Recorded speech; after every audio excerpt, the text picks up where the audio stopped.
no, Ma has become hot. Over the past few years, we've built an unstoppable coalition of moms and dads, doctors and young people and citizens of all backgrounds who have come together to protect our children, very importantly, keep the dangerous chemicals out of our food supplies, get toxic substances out of our environment, and deliver the American people the facts as to really where we're going. And we want to have what we deserve, and we want to be healthy, and we want to have a lot of good things happen, and I think we're going to have that. I think this is just the beginning. We have some of the most brilliant people sitting on this panel, and likewise in the audience, I recognize so many. Many of them are in the administration. With us today is the man who fought harder than anyone I know to bring these issues to the center of American politics, our Secretary of Health and Human Services, Robert F. Kennedy, Jr. Bobby, thank you very much.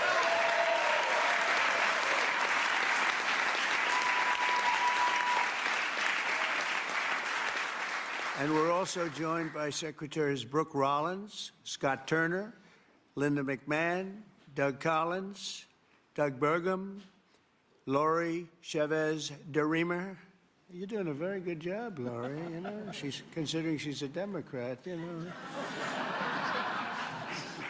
the unions say she's really good. I did it. You know, I took a lot of heat for doing it, and then they were all saying what a great job we did. Now everybody's happy with you. Great job. Thank you very much. As well as EPA Administrator Lee Zeldin, Budget Director Russ Vaught, SBA Administrator Kelly Loeffler. Kelly's been amazing. She runs small business, which is actually the biggest business there is, right? She had no idea how big.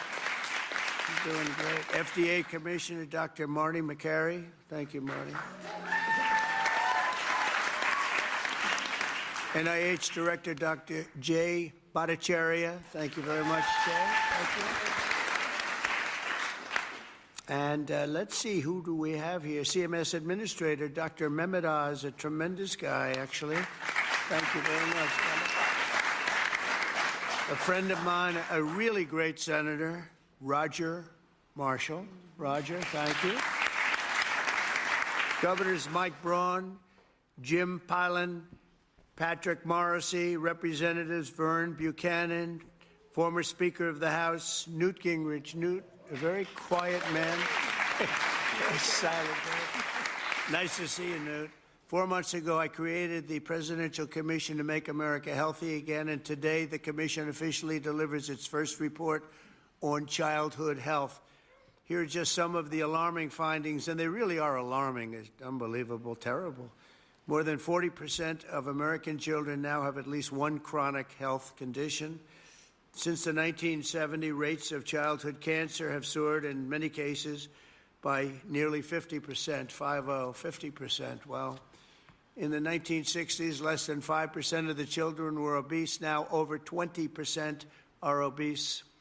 A few decades ago, think of this one. This is, to me, the one that gets me every time, and it seems to be getting worse.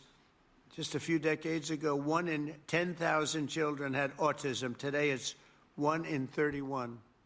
Last time I heard the number is 1 in 34, right? Now it's 1 in 31.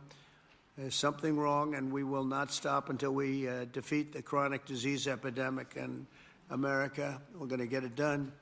For the first time ever, this report examines some of the root causes that many believe are making our children sicker and our population sicker, I guess. It just doesn't stop with the children. It's our population also, such as the ultra-processed foods, over-medicalization and over-prescription and widespread exposure to potentially toxic chemicals.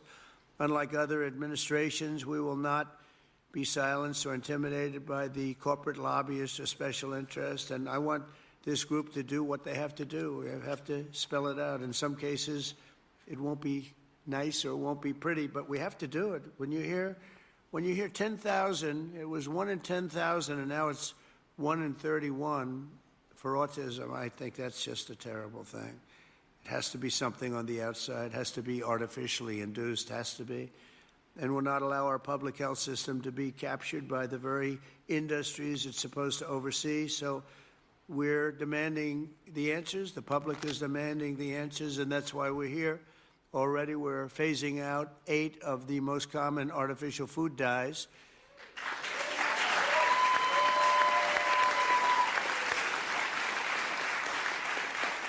And we ended the most serious conflicts of interest at the FDA. We had a lot of conflicts over there. Earlier this week, we approved a SNAP waiver request from Nebraska so they can stop taxpayer dollars from being used to make our children obese. I understand requests from 3 more states will be approved shortly, and more are expected to come in the following weeks.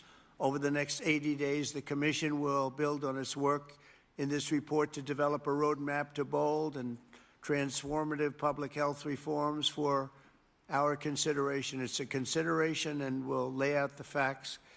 Let me say congratulations to the entire MAHA movement. This movement has become very hot. People are really, I tell you, they're going crazy over MAHA. They're going crazy, right?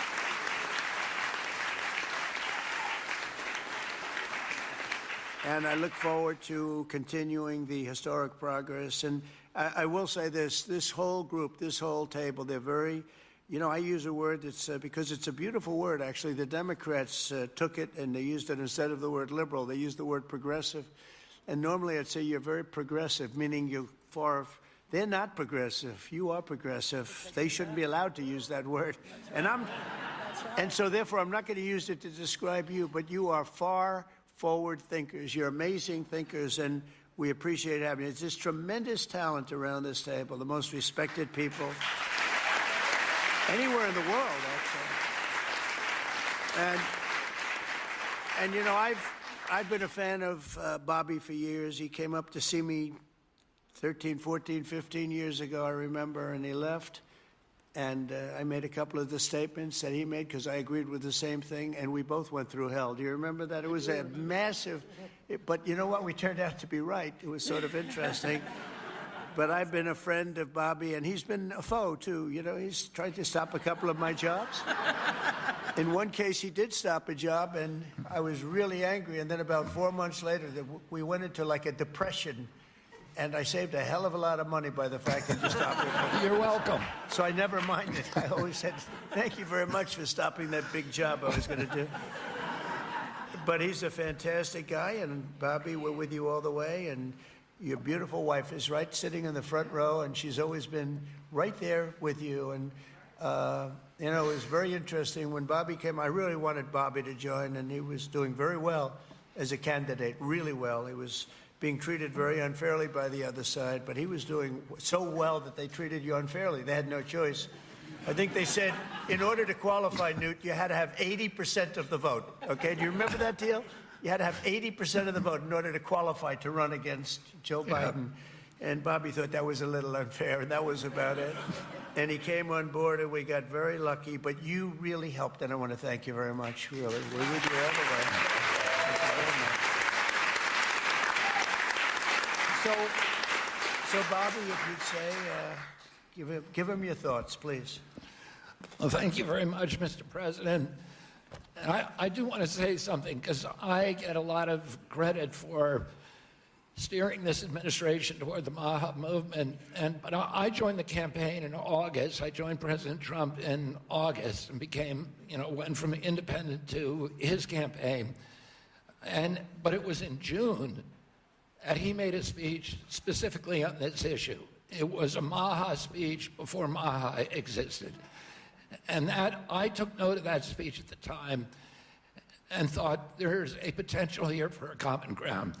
So I want to thank you for your vision, for your courage, for standing up. You know, President Trump is a populist president.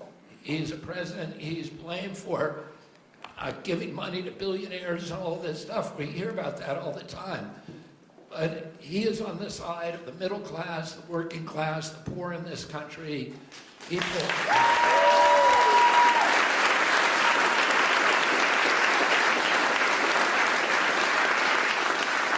I've been following, I've met every president since my uncle was president. And I've never seen a president, Democrat or Republican, that is willing to stand up to industry when it's the right thing to do, and they're willing to talk about really difficult issues and to hold his stand on those issues. I've never seen anything like it, and I'm very, very grateful to you. I've sat with industry again and again in a room with him and heard him say, we can't do that. We're going to do something different, deliver news that they didn't want to hear. So I'm grateful to this. This is a milestone. There's never in American history has the federal government taken a position on public health like this. And because of President Trump's leadership, it's not just one cabinet secretary, it's the entire government that is behind this report. And I can say again, I talked a little bit about when I met Rachel Carson as a boy. My uncle tried to do this, but he was killed and it never got done. And ever since then, we've been waiting for a president who would stand up and speak on behalf of the health of the American people and say, there is no difference between good economic policy, good environmental policy, and good public health policy, and good industrial policy. We can have all of them, but we need a united cabinet, and we need to go forward as a single people. I want to thank you for that, President Trump.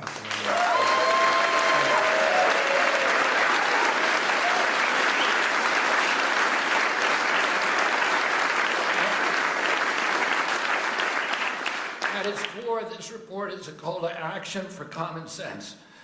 We've relied too much on conflicted research, ignored common sense, or what some would call mother's intuition. It's common sense that ultra-processed, nutrient-poor food contributes to chronic disease. It's common sense that excessive screen time and isolation lead to anxiety and depression, especially in children. It's common sense that exercise and healthy food should come before prescriptions and surgery. It's common sense that not all calories are equal in nutritional value. It's common sense that over-medicating kids is dangerous. It's common sense that we can celebrate the innovations of modern life while also demanding fearless inquiry into ameliorating the negative effects of medication, agriculture, and environmental practices. It's common sense that research funded by corporations deserves more scrutiny than independent studies. I'm so proud of this cabinet, and particularly Secretary Rollins and Administrator Zeldin, who, again, I'll say it a third time, worked late nights, early into the morning to make this happen, and to all the leadership from the White House staff, beginning with Stephen Miller, and Heidi Overton, Dr. Heidi Overton, with Vince Haley.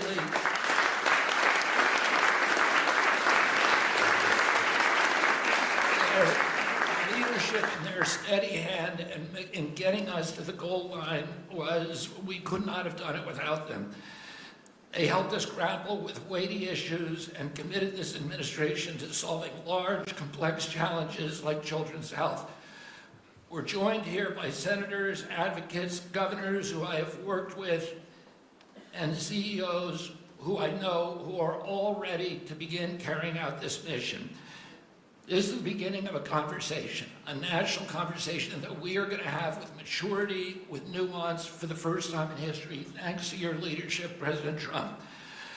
There is a reason that the Maha Mom sided with you, President Trump. It's because this administration has the bravery to tell the truth and solve problems through innovation and not nanny state regulation. President Trump, I'm honored to present you the Maha report and work with this incredible cabinet that you have brought together to make our children healthy again.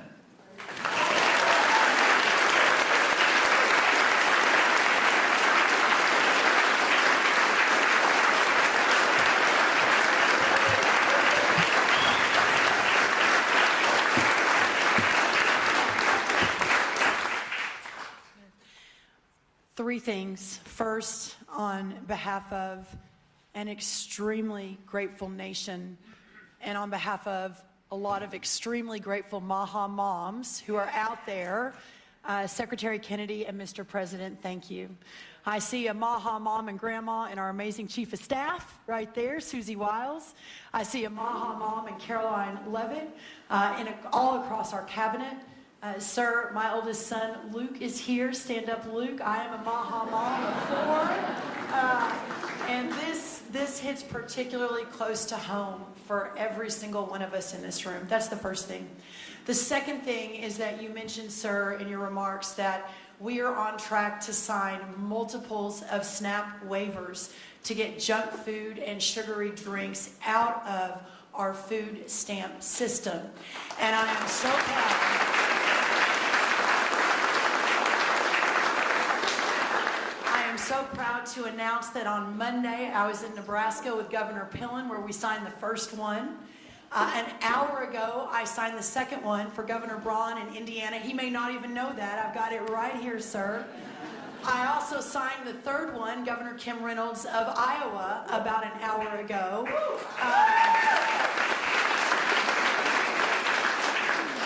With a half a dozen more coming down the line. And sir, that has never happened before. Under Republican or Democrat administrations, we have never made that happen before. So I am so proud and so grateful for your leadership. Morrissey here, who was the first one to apply from West Virginia. Oh,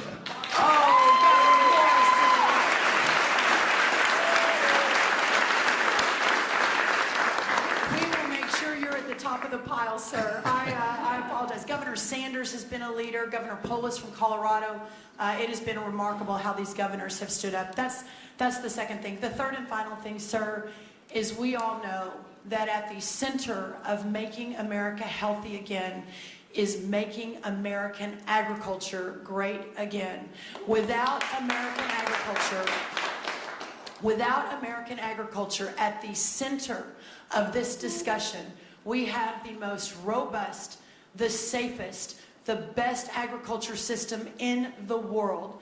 And in partnership with the amazing Secretary Kennedy and all of these incredible patriots sitting around this table, under the leadership of the extraordinary President Donald J. Trump, we will make America healthy again. And what an honor it is to be a part of that. Well, thank you so much.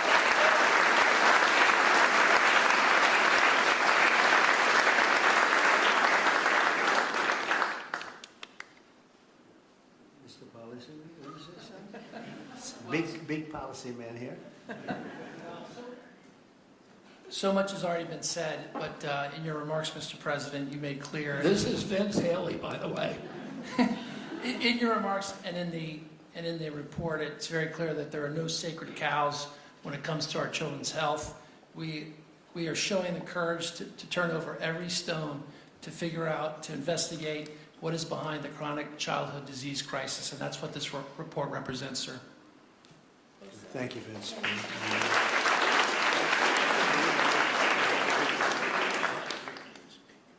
Most have already spoken. Vince, very good. But the fake news wasn't here. What's going on? I mean, Oz, I want to thank you for your work. Would you have anything to say to the media? Thank you, sir. I think it's a moral failing if we don't address this, but it's definitely a financial failing as well. 50% of children are on Medicaid or on the CHIP program. It is an obligation we all have to address this reality. As you know, the cost of Medicaid has gone up 50% in 5 years. Right. I thank you very much for having the bravery to commission this report, and Secretary Kennedy, Secretary Rollins, Lee Zeldin, and everybody else on this panel for being able to effect what has not been done since this law for Medicare and Medicaid was written in 1965. God bless you. Thank you very much, Oz. Thank you.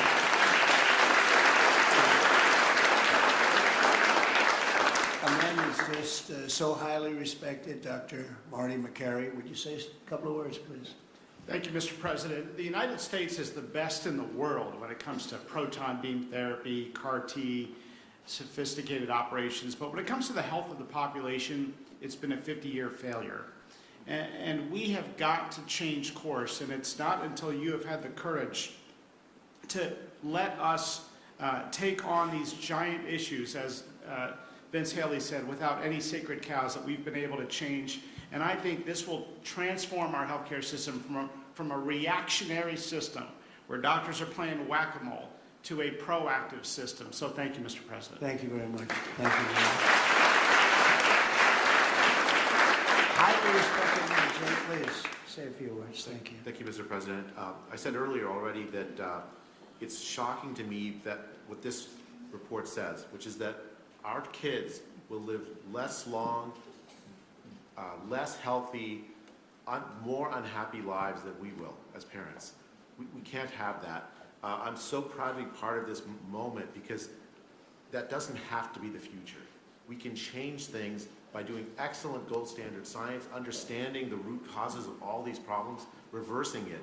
And Mr. President, this is an enormously important moment because it's from this moment forward, we will reverse course so our kids will live longer than us, will live more healthy than us, and will be happier than we have been. Thank you. Thank you very much. Thank you. I have to say we have the greatest farmers in the world, and we love our farmers, and we want to pay respect to our farmers, and we always will. And we won the farmers by a lot in the election, in every election, all 3 elections, and we won by a lot, and I will never forget that, and they are foremost in our thought, and representing, I think the farmers better than just about anybody can do is Senator Roger Marshall. Could you say a couple of words, Roger, please? Mr. President, we're not tired of winning yet. Congratulations. What a week you've had overseas, one win after another, one big beautiful bill across the House floor this morning. You're the best closer in the game, and this is one of the greatest days of my life professionally speaking as well. And I just want to acknowledge my Maha mom out here as well, that my wife, Lena, was a Maha nurse and a Maha mom and a Maha grandma. Now, Lena, will you please stand up as well, my wife?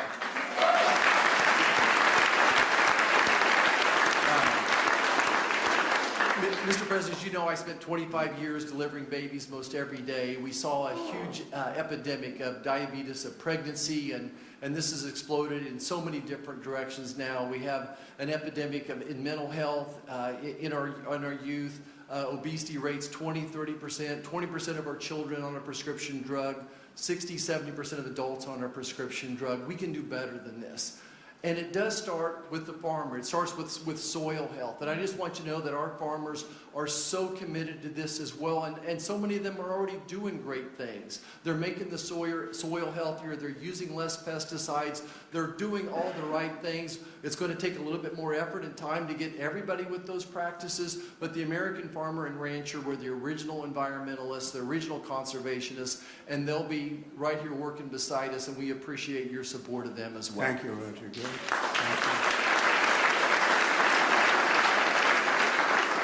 So I think I'll close by just saying that something happened a week ago that was very, very important, profound, but very important in so many ways. For years, I noticed that other countries paid much less for drugs and pharmaceuticals than we did. But I don't mean 2% less or 10%, which would be good, but I don't mean 20 or 25 or 30%. I mean, sometimes we paid 10 times more, 12 times more, 13 times more than other countries, where people from our country would be seen going into Mexico and seen going into other countries, leaving on trips and bringing their drugs home because they'd get in London, they'd be able to buy a drug for 1/10 the price of what it costs in New York City. And I watched this, and I watched it during my term, and I didn't like it. And it's a very complex system, but you know, we're smart also, maybe much smarter than they are. And at some point, we had to figure out, and I heard it was the middleman. Nobody told me who the middleman was. Nobody knew who the middleman was. Nobody ever heard. All I heard is the middleman. I said, they've got to be the richest people in the world, whoever they are. We don't even know if there is a middleman. All I know is that the drugs were 10 times higher, and sometimes more than that. And I really got into it over the last year, and I figured the whole system out. And for various and sundry reasons, the United States of America was being screwed, and we were being taken advantage of and being laughed at for years and years. And I said, it's not going to happen anymore. And I brought a great gentleman, the head of Eli Lilly, in, who's great. He really is. He's great. He's done a fantastic job, and others also of the companies. And I have it out with him. I had debates with him, actually, and pretty much it was a debate that was impossible to lose. You had to be a real bad debater to lose that debate because they couldn't justify it. They tried to say, well, you know, we pay for research and development, and the United States has agreed to pay for 100%. I said, why? Why are we paying? And by the way, that wasn't even the number because it's still way too high. If you took all the research and development, but you have other countries that are a lot more vicious than us in terms of their representatives. And they'd set a price for a drug and they'd say, tell the United States to pay for the rest. We were subsidizing the whole world.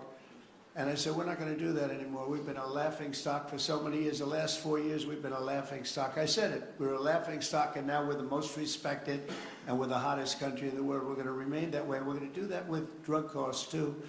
And so I said, I'm going to do something that's a very unpopular thing to do with a small number of people, mainly the people that own the drug companies and others.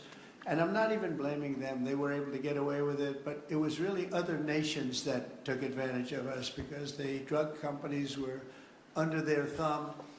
And they would say, this is what I'm going to pay.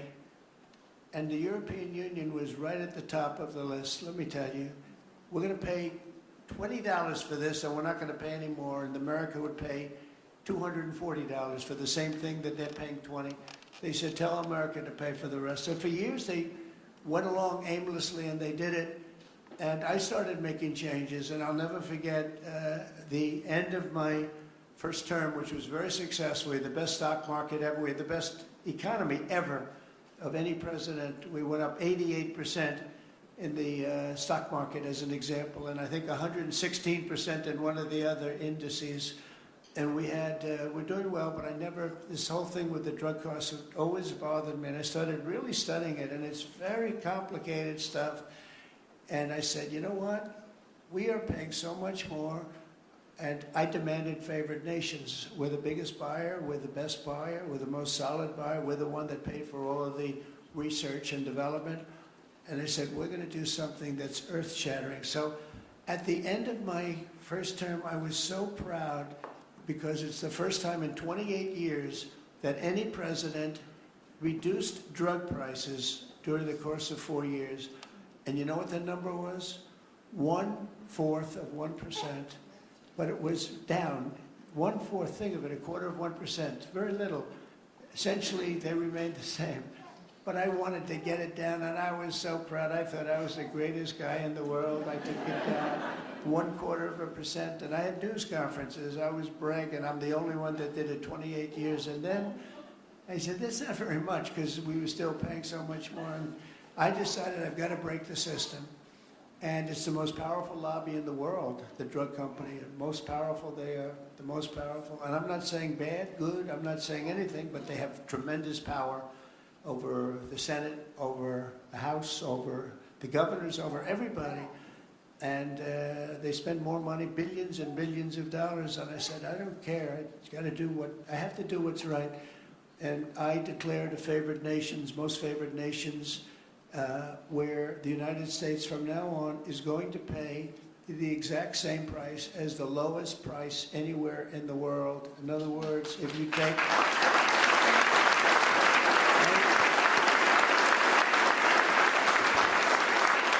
In other words, if you take the country that's paying, let's say in a certain part of, there may be some country out there that pays a little bit less for very good reasons because of the fact, a thing called poverty or whatever. But we take the lowest countries, say European Union countries as a whole, that would be fine. Or take individual countries within the European Union, or take various countries that nobody's even heard about. We pay the lowest.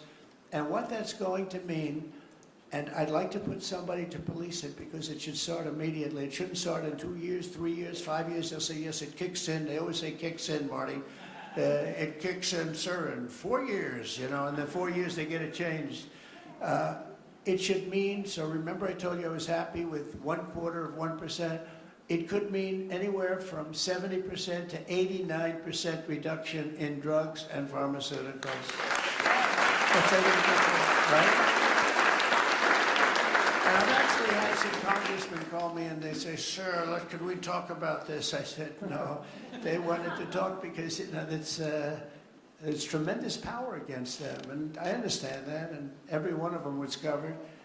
Senators were. I see Roger smiling, and Roger probably was too, but you know what? He wants to do the right thing, right? He wants to do the right thing. and we're doing the right thing. We're taking advantage of, and forget the drug company, we're taking advantage of by other countries that insisted with the drug companies that they were going to pay X dollars, and we're not paying any more, and you're not doing business here, and they were nasty about it.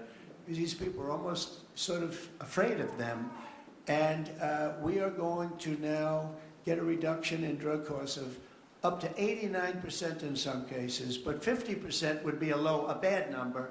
So think of that, 50% versus 1/4%.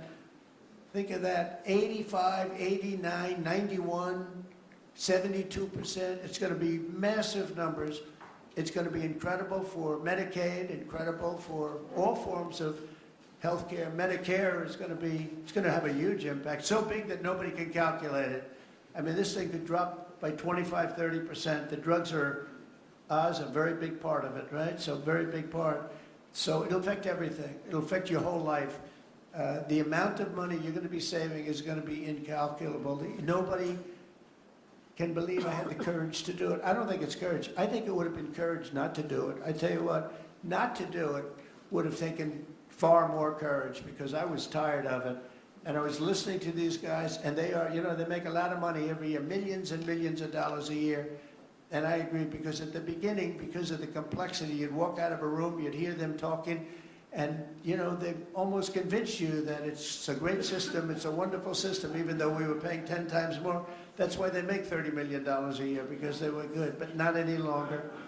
And one of them just threw up his hands after I was just pounding on him, and he said, I can't do it anymore. It's the hardest thing I have to do is trying to justify this damn thing. I can't do it anymore. One of the biggest companies, I just can't do it anymore. You're right. And as soon as he said that, that was like incredible, because I understood exactly he couldn't do it. He said it's the hardest thing he had to do is trying to justify why we're paying $200 for something and somebody else is paying $12. That is a neighboring country. Take Canada. I mean, people go up to Canada to shop because the prices are so much less, and it's not going to happen anymore. So we're going to take the lowest country anywhere in the world, and that's what we're going to be paying, and we'll be saving from 50 to 89%. And these are big, these are tremendous numbers. There's not going to be anything where we're paying 10 times more than somebody else. And one thing that is very important, and it's got to be implemented. It's done. I've done the order. It's done. But we have to get somebody that's got a lot of strength and a lot of power, because you have to implement it, because these countries are going to go down fighting. They don't want this to happen because they're going to go up. Now, there are many more people involved in the world than there are here.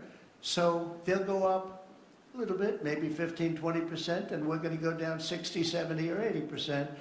But they will fight the drug companies. The drug companies are very worried that they're going to fight, and that's okay. If they fight, we'll just say, that's okay. We are not going to let you sell any more cars into the United States, or we're not going to let you sell any more wine or liquor or alcohol or something that's actually much more important to them than the drugs. And we're going to be able to force that issue if we need to. They should do it. We're basically equalizing. They should do it. And, you know, the drug companies should do just as well. There shouldn't be a hit on their stock. I don't think it will be. It's basically, it's going to be the same amount of money, but it's going to be redistributed. And it's going to be redistributed, so they're going to pay a little bit more, and we're going to pay a lot less. A little bit more because there's so many more. So, you know, it's a bigger number. And so, Bobby, I'd like to ask you and Dr. Oz and Marty, perhaps, and Jay, and maybe representing the world's politicians, I can ask Roger, who's so great with this whole subject, if you would be very, very tough and very, very, very powerful in a sense. It's not easy. You know, you're going to have to get this done. The drug companies are going to say, well, they won't do it, and maybe they won't. And if they don't do it, we're going to not do business with that country or those countries. But we're going to have to be very tough until it's totally stabilized and equalized. And Oz, I mean, I see your eyes are gleaming because you've been talking about this for a long time, but you've never had anyone willing to do it. But I'm willing to do it. And I think it's going to go down as one of the most important things we've ever done, because drug costs are going down. Think of it. Then every year for 21 years, the costs have gone up. And now they're going down maybe by 85, 80. I'm telling you, 89% in 2 instances, 89% cut. Nobody's ever seen anything like it. So I'd like to ask Oz in particular, because you and I know each other. He's a very tough hombre, this one. He's tough as hell. And so if you can lead the group, and it's not going to be easy. You're going to have to get in and you're going to have to fight. If you do it, you can have, within a period of weeks, you can have drug costs that drop like a rock, okay? So you, as a group, I have great confidence. And if you don't do it, I am firing every single one. Good luck, guys. All right? Can you handle it?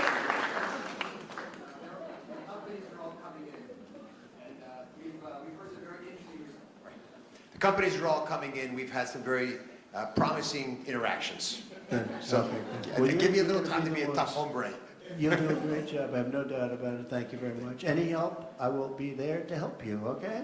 Well, you're part, you mentioned something that has not been discussed in the past. People have talked about drug prices in a silo and in isolation. But when you start going to the countries where they give discounts to because they're getting beaten up there, and you support these companies, they see a huge upside potential, and even greater than the numbers you mentioned. Right. They should be able to charge more than what they would historically have been tolerant of if they have the support of the U.S. government and you. And Secretary Kennedy is aware of all these discussions. Well, they were artificially low and artificially high. We were artificially high. They were artificially low. We're not going to let that. And I think you're going to be able to handle it pretty easily. But speed is very important because we can do this immediately. This doesn't take 2 years, 3 years. It doesn't take a month. So do the best you can. Thank you very much. Thank you, everybody. Thank you very much. Thank you very much. Are we concluding, Bob? Yes. Go ahead. What Thank you, Mr. President. Let's all give a hand for President Trump.